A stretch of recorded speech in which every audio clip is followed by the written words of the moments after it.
Legends tell us stories. History examines formation. The Cherokee did not appear in the mountains overnight. They became the Cherokee over generations through migration, alliance, and absorption. By the time English settlers pushed into the southern Appalachians, the Cherokee were the dominant political force in the region. But dominance is not origin. This is Echoes of the Blue Ridge. I'm North Carolina Realtor Ryan Phillips.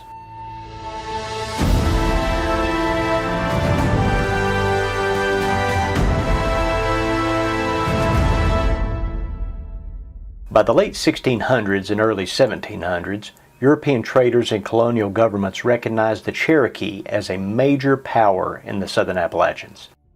They had towns, political leadership, diplomatic relationships. Military influence stretched across modern-day North Carolina, Tennessee, Georgia, and South Carolina.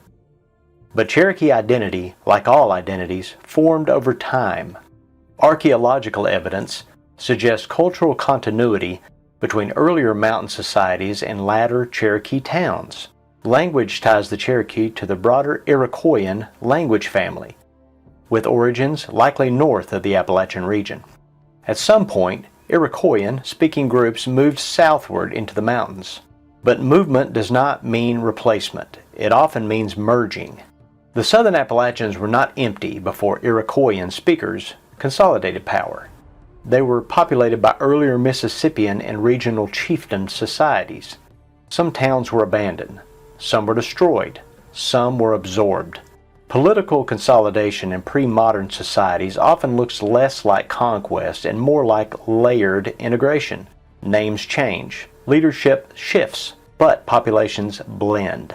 It is very possible that remnants of groups such as the Chickasaw and other pre-consolidation mountain peoples became part of what later solidified as Cherokee political identity. History doesn't record every merger, but archaeology suggests continuity. Once English trade networks expanded into the region in the early 1700s, the Cherokee entered a new world of diplomacy and dependency. Firearms, trade goods, European disease. Power dynamics shifted rapidly. Alliances with Britain formed and fractured. Conflicts erupted, including the Anglo-Cherokee War in the 1760s.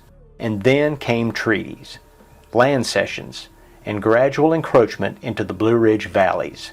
By the early 1800s, Cherokee sovereignty in the mountains was under severe pressure. And by the 1830s, removal policies would permanently alter the region. It is easy to think of mountain history as static, as though one people lived here until another arrived. But that is not how history works.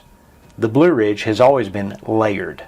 Pre-Cherokee societies, emerging Cherokee consolidation, European intrusion, forced removal, reorganization. Each phase leaves something behind. Sometimes artifacts, sometimes stories, sometimes just names on a map.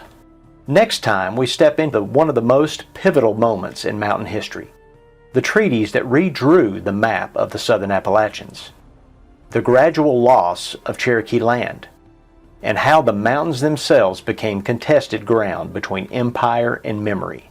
Until then, listen carefully. The echoes are still here.